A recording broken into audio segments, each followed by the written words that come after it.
उत्तर प्रदेश की आशा बहुएं जो कि लंबे समय से अपने बकाया भुगतान का इंतजार कर रही हैं, लेकिन आपको बता दें कि इस बीच में खबरें निकलकर सामने आई कि जो बकाया भुगतान है वो बहुत जल्द ही होने वाला है। इन सारी चीजों के बीच में जब अटल टीवी की टीम ने बातचीत की संगठन के प्रदेश अध्यक्ष विजय विद्रोही से, तो उनका साफ तौर पर यही कहना है कि सिर्फ जो उनका मासिक भुगतान है, इसके साथ साथ तमाम ऐसे भुगतान है जो अभी तक नहीं हुए, जो तमाम कार्यभार इन आशा बहुओं को दिए जाते, उनके भुगतान जो उन्हें करने के लिए सरकार के द्वारा कहा जाता है, विभाग के द्वारा कहा जाता है, वो बकाया भुगतान अभी भी है और ये भुगतान लगभग 2019 और 21 के हैं। तो ऐसे में परेशानियां तमाम है। फिलहाल इस बीच में कौन कौन से भुगतान अभी बाकी हैं और भुगतान किस वजह से नहीं हो पा रहे, इस विषय पर ज्यादा जानकारी देते हुए प्रदेश अध्यक्ष विजय विद्रोही ने क्या कुछ कहा है, आप भी सुनिए। विजय विद्रोही जी, आपका हमारे चैनल अटल टीवी पे बहुत बहुत स्वागत है। आभार आपका, नमस्कार।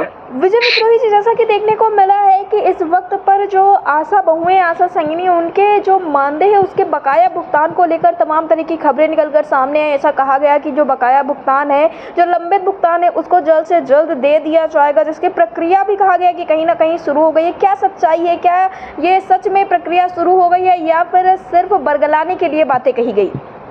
देखिए, एक तो पिछले करीब 6 महीने में अगर आप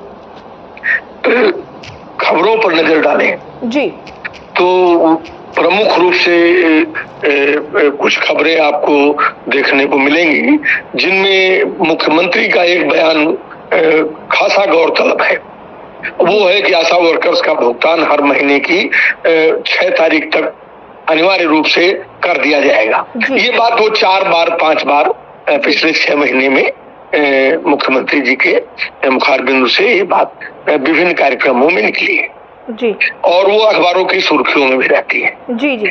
वर्तमान समय में स्थिति है कि 5 महीने का भुगतान बाकी है जी। ये भुगतान वो भुगतान है जो आधारभूत भुगतान है, 1,500 राज्य वित्त और 2,250 रुपया केंद्र का। ये वो है। उनके दूसरी जो कृत कार्य है, जो राष्ट्रीय अभियान है, उन अभियानों में जो योगदान है उसका बकायदारी अलग है जी। तो वो 5 महीने की नहीं है, वो वर्षों की है जी। जैसे कि आभा आईडी बनाने का काम है उनके पास, तो 2023 की 1 जनवरी से वो लगातार आभा आईडी बना रहे जी, लेकिन उनको जो भुगतान प्राप्त हुआ है वो 2024 का आंशिक रूप से प्राप्त हुआ है जी। 2023 पूरा बकाया है, 2025 पूरा बकाया है, 24 का आंशिक भुगतान आभा आईडी का मिला है जी। इसी तरह उनका कुष्ठ रोग का, टीबी का, फाइलेरिया का, इस तरह के टीबी स्क्रीनिंग का, PMJSY का भुगतान 2021 से अभी तक बकाया है, जिसको बार बार मानते भी हैं कि ये अभी वो काम जो है इन्होंने आंगनबाड़ी को दे दिया है जी। लेकिन ये सब जब कर रही थी तब तक का इनका भी 4 साल का वो भुगतान बकाया अभी किसी प्राथमिक स्वास्थ्य केंद्र के नाली में, कूड़े में कहीं इस तरह के फार्म मिले हैं जो ये महिलाएं, ये आशा वर्कर्स भर के देती हैं, वो कूड़े में मिले हैं, तो उसको लेकर के बहुत हंगामा किया। वो सीएमओ के यहाँ गई, डीएम के यहाँ गई कि हमारे अभी भुगतान नहीं हुए। उसमें लाभार्थी को शायद जो प्रसूता रहती है माँ, उसको 5,000 मिलता है, 5,000 या 6,000 मिलता है, और इन सबों को उसमें 100, 200, 400 मिलता है जी जी। तो वो लाभार्थियों को भी नहीं मिला और इनको भी नहीं मिला जी। तो इस तरह से, और इधर 5 महीने का ये भुगतान इस साल का बाकी हो गया जी। तो अभी माने ये भुगतान की तो बहुत खराब स्थिति है। इसके पहले भी अगर आप देखिए तो मैं कई बार इस बारे में कह चुका हूँ कि 2019 से लेकर के और एक भारी रकम 1.5 लाख करोड़ की बकाया है, तो वो लगातार ये सब चलता रहता है और वो जानबूझ के करते हैं कि ये भूलती जाए और हम उसको बेनामी खातों में स्थानांतरित खाते जाएं। तो अभी वो कह रहे हैं कि हमने 20 तारीख को हमारा एक आंदोलन था जी जी, तो 20 तारीख को उन्होंने 2 बजे के आसपास 30 अरब रुपए के डॉक्यूमेंट भेजे हैं, चिट्ठियां भेजी हैं कि 30 अरब रुपया पूरे प्रदेश के राष्ट्रीय स्वास्थ्य मिशन के जो अभियान है उनके लिए और जो काम है उनके लिए उन्होंने, सरकारों ने जारी किया है, केंद्र और राज्य सरकारों ने।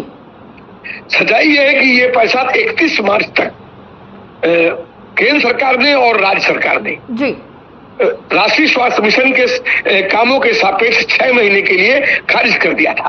राज्य सरकार ने उसको चाहिए था कि 2 अप्रैल से 10 अप्रैल के बीच में वो राष्ट्रीय स्वास्थ्य मिशन को हस्तगत कर देती। लेकिन राष्ट्रीय स्वास्थ्य मिशन को राज्य सरकार ने केंद्र सरकार का हिस्सा और अपना हिस्सा स्थानांतरित नहीं किया, जबकि वो पैसा संरक्षित कर लिया था इन्होंने। 31 मार्च की रात 12 बजे से पहले वो पैसा संरक्षित हो गया जी। अब उसको स्थानांतरित करना था राष्ट्रीय स्वास्थ्य मिशन। अब उसको जब हमारा आंदोलन 20 तारीख को खड़ा हो गया और पूरे प्रदेश में आशा वर्कर्स, तो इन लोगों की नींद खुली कि यार ये पैसा तो अभी हमारे पास रखा हुआ है जी। तो इन्होंने 2 बजे वो पैसा, 1:30 बजे वो पैसा राष्ट्रीय स्वास्थ्य मिशन को भेजा जी।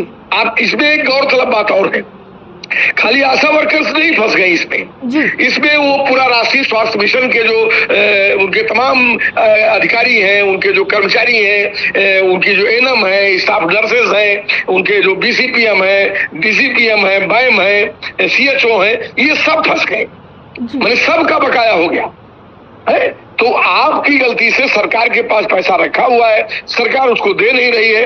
तो सरकार, पहली बात तो ये कि जो हमारे प्रदेश के माननीय मुख्यमंत्री जी का जो हर छमाही, हर महीने में एक नया बयान आ रहा था कि 6 तारीख को सबका पैसा मिल जाएगा, उस पैसे को सरकार ने ही पलीता, उस बयान को सरकार ने ही पलीता लगा दिया। अभी की स्थिति ये है कि वो अब 20 तारीख से, आज हम आपसे बात कर रहे हैं 3 तारीख को, तो 12 दिन हो गए। 12 दिन में 2 दिन हम छुट्टी के मान लेते हैं, 3 दिन।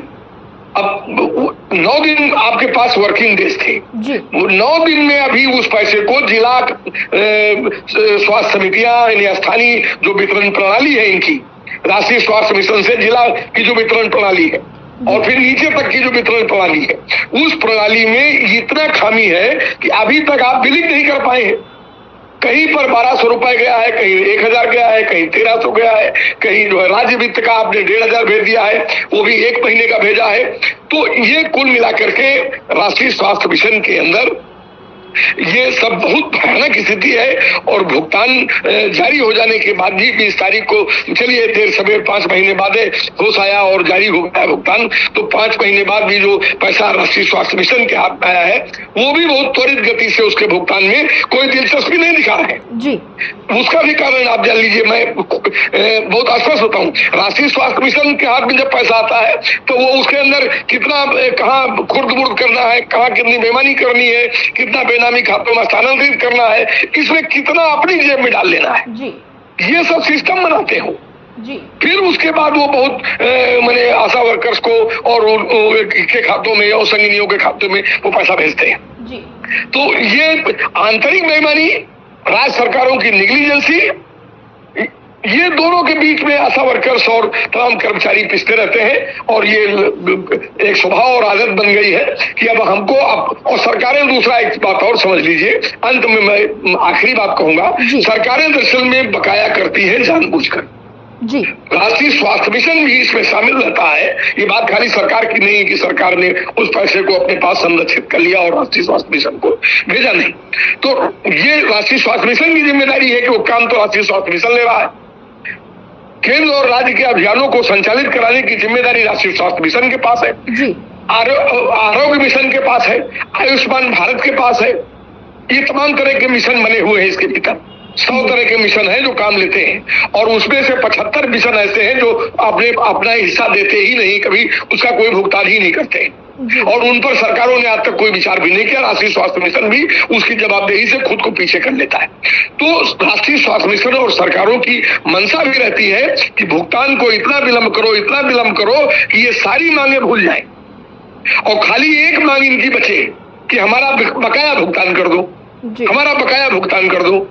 तो ये कुल मिलाकर के जो मूल सवाल इनके हैं कि हमारे मानदेय में बढ़ोतरी करो, हमारे बेहतर जीवन का कुछ इंतजाम करो, हमारी जो कार्यदशा है उसमें कुछ बेहतरी करो, हमारे काम के घंटे निश्चित करो, हमारे जो जिन कार्यों का पैसा नहीं मिलता है उनका नया प्रोत्साहन राशि निर्धारित करो, हमारी पुरानी प्रोत्साहन राशियों का पुनर्निर्धारण करो, हमारा बीमारी भत्ता और स्वास्थ्य भत्ता और जीवन बीमा की राशि बढ़ाओ। ये जो तमाम सवाल है, मातृत्व अवकाश दो, ये जो सवाल हैं जो पिछले दौरान आंदोलन में उठे थे और सरकार ने इन पे सहमति की थी कि भाई आपका मानदेय भी 10,000 करेंगे और आपको मातृत्व अवकाश भी देंगे, आपको त्योहारी और राष्ट्रीय छुट्टी भी देंगे, ये सवाल न उठने पाए, इसके लिए वो चाहते हैं कि हर 3 महीने 4 महीने में लटका दीजिए, तो सारी बात खाली यहाँ आकर के शिफ्ट हो जाएगी, हमारा पुराना भुगतान करिए। ये दोनों की मंशा है और फिलहाल भुगतान की बहुत खराब स्थिति है और बहुत शर्मनाक स्थिति है कि आप 2000 रुपया मैंने बढ़ोतरी तो आप छोड़ दीजिए, उनका जो 2000 रुपया है 2200 रुपया वही देने में आपको पसीना छूट रहा है। तो प्रदेश की हालत और राष्ट्रीय स्वास्थ्य मिशन की हालत का आप सहज अंदाजा लगा सकती हैं। जी, विजय विद्रोही जी, टीवी से जुड़ने के लिए धन्यवाद। आभार आपका।